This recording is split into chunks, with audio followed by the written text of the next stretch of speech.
Para informarles de los acuerdos, cómo va a estar esta semana. Mañana tenemos 2 reformas constitucionales, consulta popular y revocación de mandato, y la reforma constitucional en materia de condonación de impuestos, artículo 28 constitucional.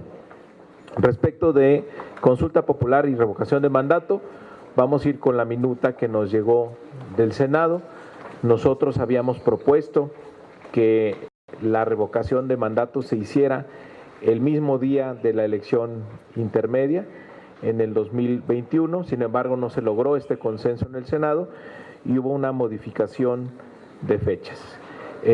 ¿Cómo será la revocación de mandato? En caso de que el día de mañana se apruebe, podrá convocarse con el 3% de la lista nominal, con una representatividad del 3% de la lista nominal de 17 entidades federativas.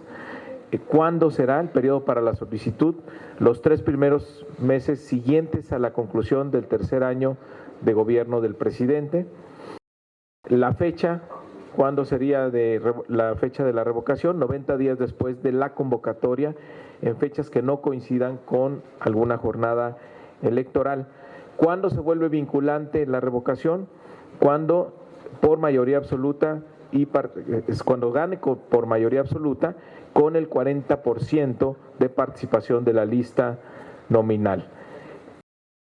Si gana la revocación, el Tribunal Electoral emite la declaratoria de revocación y se aplica el artículo 84 constitucional. El presidente, en este caso, el presidente del Congreso, asume provisionalmente la presidencia y en 3 días el Congreso nombra a quien concluya el mandato.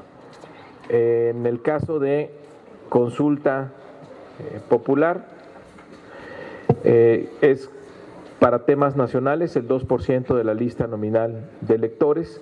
Puede haber ahora consultas regionales con el 2% de la lista nominal de electores de la entidad o entidades que corresponda. Es una novedad que incluyó el Senado. Temas que no pueden estar sujetos a consulta popular: derechos humanos, los principios consagrados en el artículo 40 de la Constitución, la materia electoral, el sistema financiero, ingresos, gastos y el presupuesto de egresos de la Federación, seguridad nacional, la organización, funcionamiento y disciplina de las Fuerzas Armadas, la permanencia o continuidad en el cargo de los servidores públicos de elección popular, para eso está la revocación, y obras de infraestructura en ejecución. Y las consultas las organiza el INE. Y respecto de la reforma constitucional en materia de condonación de impuestos, vamos a regresar a la minuta original de Cámara de Diputados. Hicimos una evaluación muy seria de las modificaciones que hizo el Senado.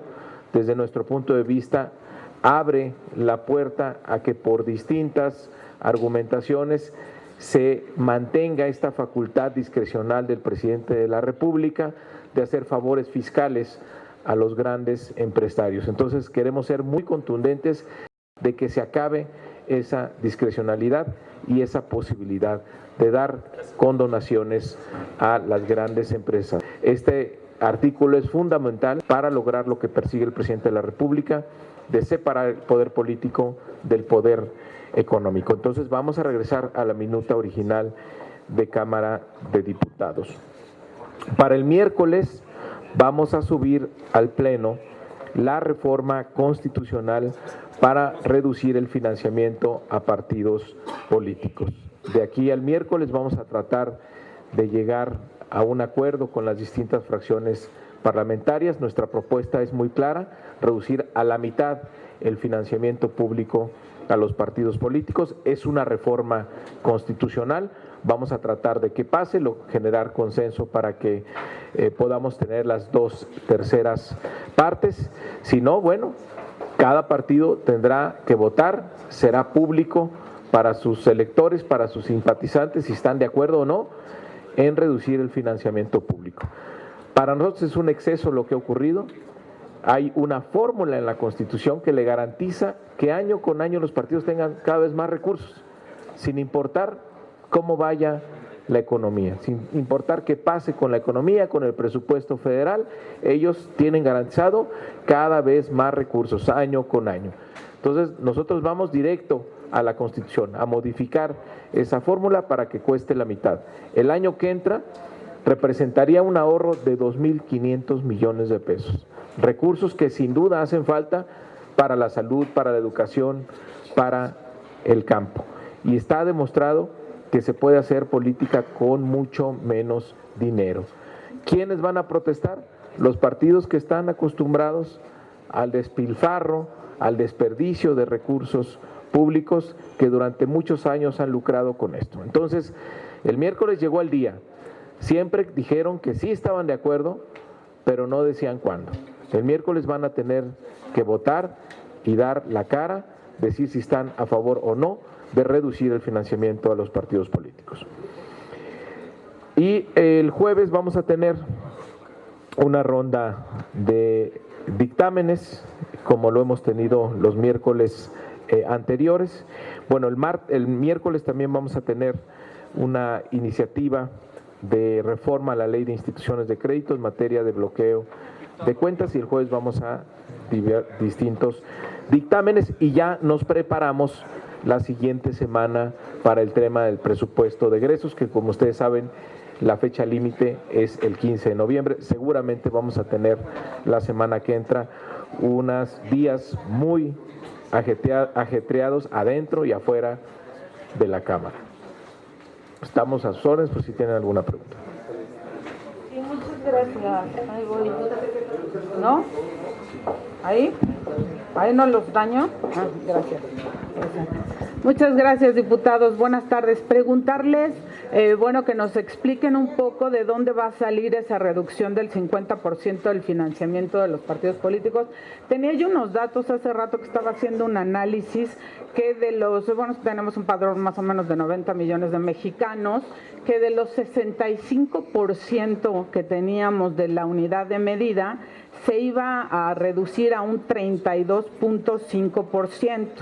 Preguntarle si es cierto esto y si en esta reforma constitucional se deja esta disminución del 32.5%, pero queda anclada todavía al crecimiento del padrón y se corre obviamente la fórmula, o técnicamente decirnos también de dónde sale ese 50%. Y la segunda pregunta no tiene nada que ver con esto, sería ¿qué opinan de estos señalamientos que hace el presidente de la República acerca de que el diputado Romero Hicks, el exsecretario de Educación Nuño y también el hijo del expresidente Calderón son quienes están pegando a través de las redes como bots? Muchas gracias.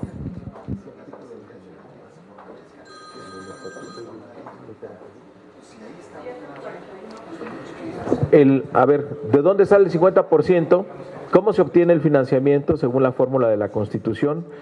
Es el 65% del valor de una UMA multiplicado por el padrón electoral.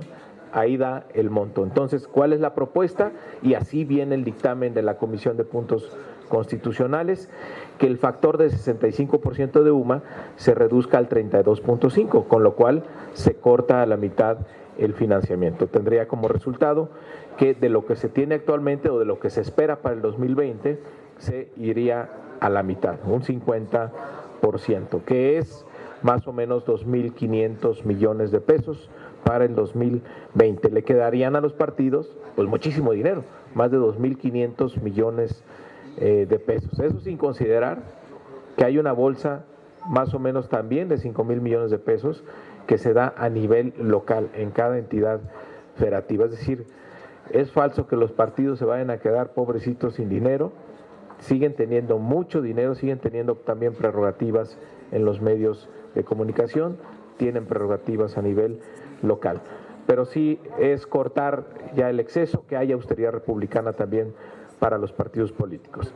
Respecto de lo de Romero Hicks, ya el propio diputado en distintos medios de comunicación, él dio sus comentarios respecto a lo que dijo hoy el presidente de la República. Ya él dio sus opiniones. Sí, buenos días, Pablo y Mario. Preguntarles precisamente, precisamente en este tema de las acusaciones que hace el presidente de la República, si consideran que puede ser peligroso, precisamente porque pareciera que el pleito es directamente con el PAN, porque está Romero Hicks, está Felipe Calderón, aunque sean sus familias. ¿Qué tan peligroso puede ser esto?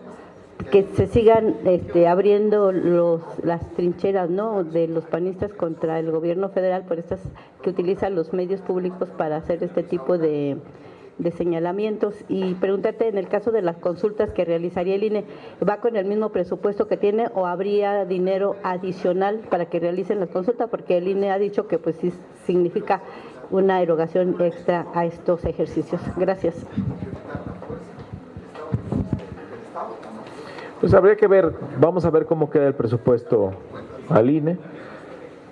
Ahí hay mucha tela de donde cortar, es un presupuesto muy grande, y vamos a ver qué planteamientos nos hacen respecto del costo de organizar una consulta popular que se presentara en el 2020.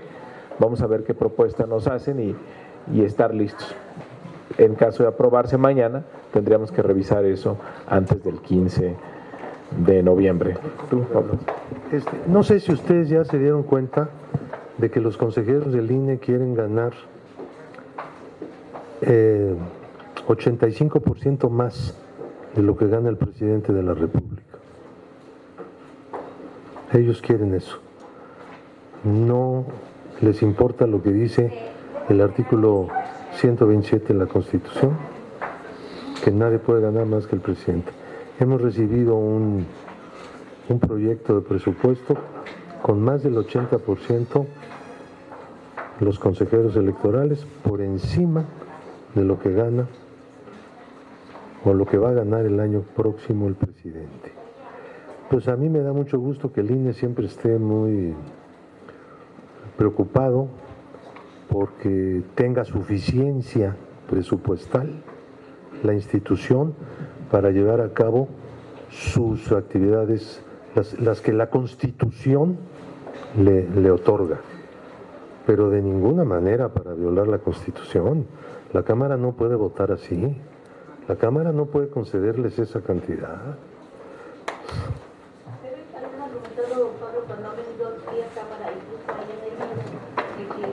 Cada año les reducen, entonces se quería más bien parecer simbólico el salario que van a percibir por estar trabajando, porque a ver, están proponiendo 80 y tantos % más de lo que gana el presidente, cerca del doble de lo que gana el presidente quieren ganar ellos. ¿Cuál reducir?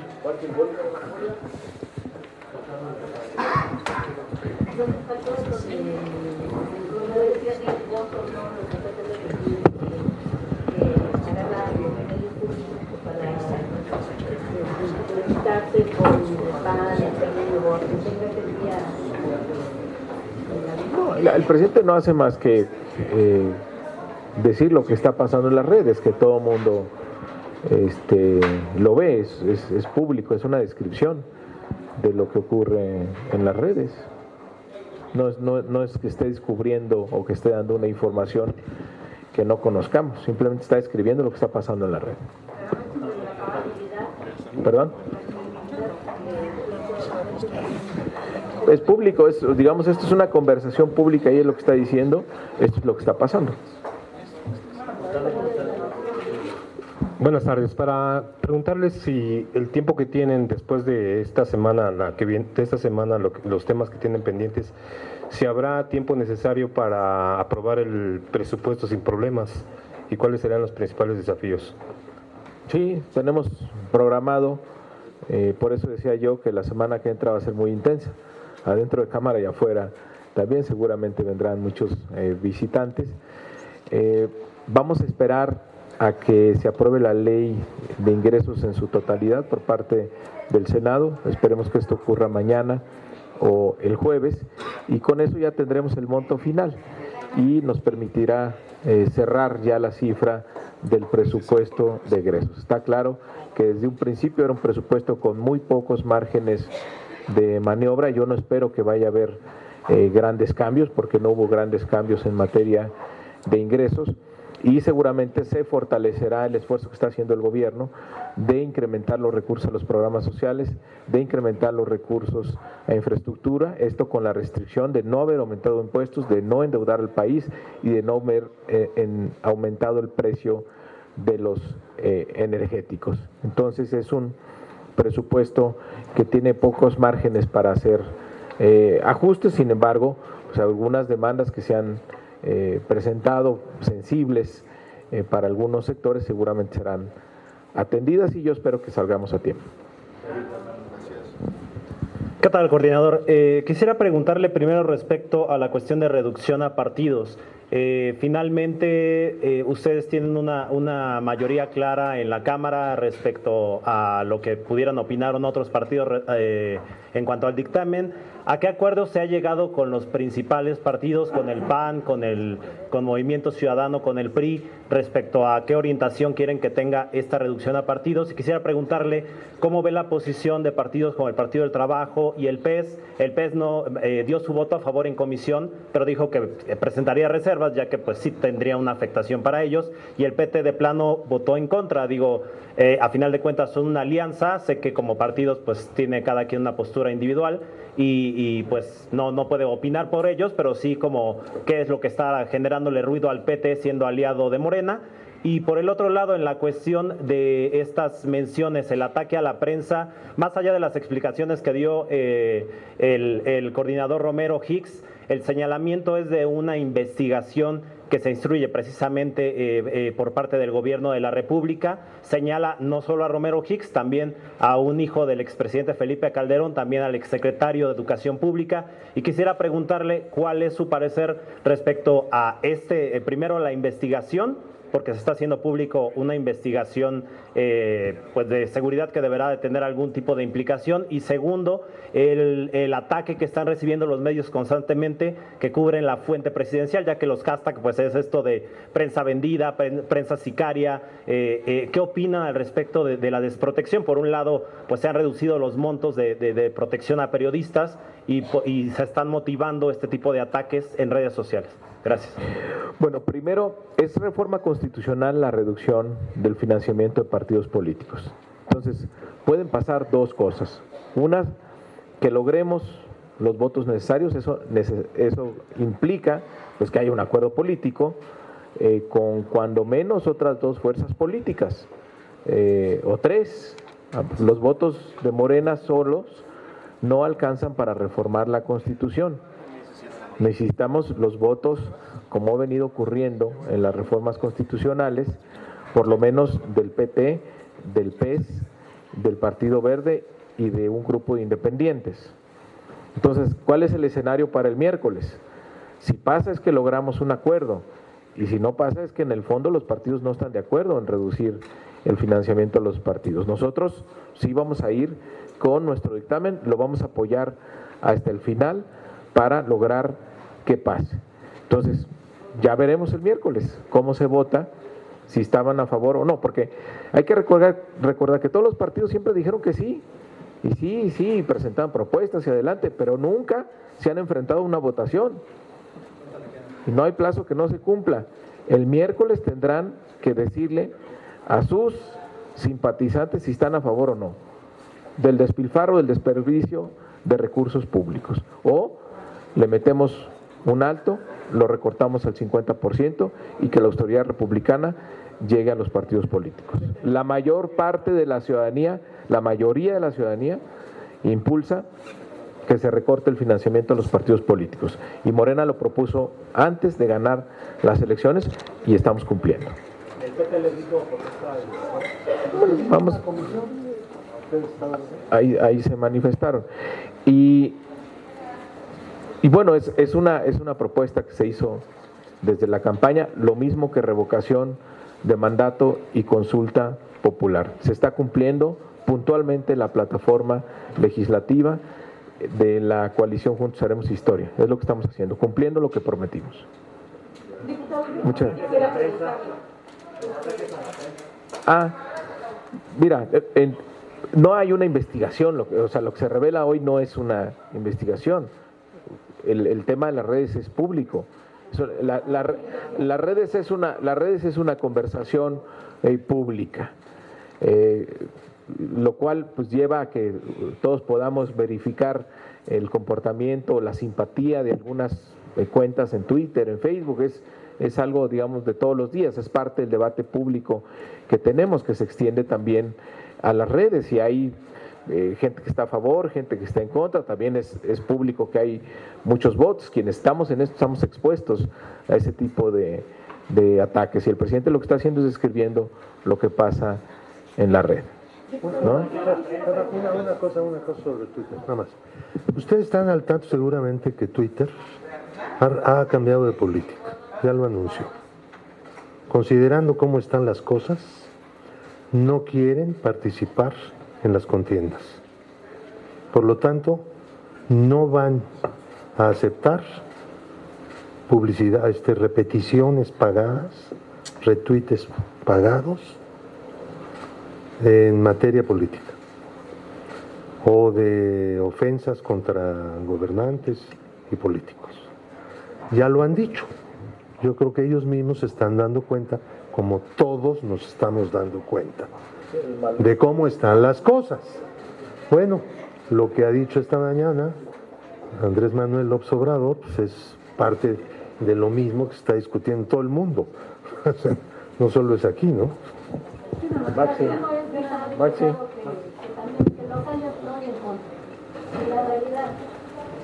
Sí, así es esto, a favor y en contra. Hashtag a favor, hashtag en contra. Poner el escrutinio, conferencia, a nivel nacional y ellos. Pues como ellos lo hacen con nosotros. Pero no en conferencia en cadena nacional, como es una realidad de Es la descripción de es un Eso no es responsabilidad, pero no es novedad, ¿eh? O sea, no por lo que lo haga el presidente hoy, pues no va, digamos, no resulta una novedad para nadie. Pues quien está en las redes sabemos cómo se mueve esto. Diputado, pero sin Maxi. duda esto tiene un fin, el dar a conocer este tipo de porcentajes que presentaron hoy y revelar nombres. Obviamente tiene un trasfondo político. El presidente está diciendo, me están atacando por este lado, y está ubicando a panistas en su mayoría. Y por otra parte, yo quisiera saber su opinión respecto, ¿no les preocupó o no les preocupa que el presidente el fin de semana hablara de un golpe de Estado? Y la otra pregunta que yo quisiera hacerles es esta parte, su opinión de lo que sucedió en Baja California con la exministra Olga Sánchez Cordero. Bueno, a mí no me genera ninguna preocupación el tema del golpe de Estado. Tenemos un ejército institucional, nacionalista, no han caído en esa tentación en más de un siglo, y creo que tenemos un ejército leal a las instituciones. Entonces a mí no me preocupa que haya ningún tipo de amenaza. En estos tiempos de mayor apertura y de tener una auténtica democracia, no nos debe sorprender que puedan existir opiniones distintas incluso al interior del ejército. Por muchos años estuvimos acostumbrados a escuchar una sola línea del ejército, pero yo no tengo ninguna duda que el mando sea absolutamente institucional. Entonces a mí no me genera ¿De persecución del presidente? Qué bueno que el presidente haga ese tipo de reflexiones. No, porque es innecesario, porque digo, se están incendiando las redes sociales con lo que se decía de los periodistas, se está pues satanizando a medio mundo por preguntar. Entonces, aquí la pregunta es, el presidente mete un tema de un golpe de las tres palabras golpe de Estado, ¿no es encender más las redes, o el presidente tiene algún delirio de persecución? Mira, el presidente puede hacer reflexiones como él quiere, eso no digamos, y tampoco él es responsable de la reacción o sobrereacción que pueda haber en las redes sociales. Esto es una democracia, el presidente tiene la posibilidad de reflexionar y abordar los temas que para él resultan relevantes. Lo de la ministra Cordero en el caso... Bueno, la ministra, todos sabemos la posición que ella ha tenido como secretaria de Gobernación y además como exministra de la Suprema Corte de Justicia. Incluso ella ahí tiene un voto público respecto de una situación lo más parecido que se ha encontrado en antecedentes, que es la extensión que hubo del plazo, del periodo de los magistrados del Tribunal Electoral. Todos sabemos su posición pública, digamos que la agarren por ahí en un chacaleo privado o como lo que haya sido, pues, y de manera por ahí pues sí, eso no cambia su postura institucional, y además ella ya salió a reafirmarlo. Pero finalmente, en este tema, quien va a decidir es la Corte. Todo lo demás son opiniones. Moral en ese sentido, porque No. ante el Senado dijo es inconstitucional. Ella ya salió. Y acá dice va a previvir la norma. Ella ya salió y aclaró la situación. Y aquí puede haber opiniones a favor, puede haber opiniones en contra. La única opinión que va a contar es la resolución de la Corte. ¿No ha variado su opinión respecto de ese tema de la ley Bonilla? No, ninguno. ¿Cuál es su opinión? Yo siempre he dicho que tiene dos dimensiones. Una, la jurídica, la legal, que es un hecho, que es una decisión de la mayoría de un Congreso panista de un Estado libre y soberano. Y que la Corte tendrá que resolver sobre su constitucionalidad. Esa es la parte legal. Y la parte legítima, a mí no me gusta que se hagan leyes donde haya un claro beneficiario, donde haya un traje a la medida. De manera política es cuestionable. Como en este caso, como la ley Bonilla. Concluido el tema de ingresos, ya viene la discusión presidencial, discutida de la Cámara de Diputados. Usted como presidente de la Junta de Coordinación y como coordinador de la bancada mayoritaria, ¿cómo espera que se dé esta negociación? Difícil, complicada, larga, extenuante, pero va a salir al final, va a salir bien. ¿Hay voluntad de la mayoría de aceptar reservas de modificación de la oposición? Sí, seguramente habrá. Sí, no se puede ir sin nada, obviamente tendrá modificaciones. Muchas gracias.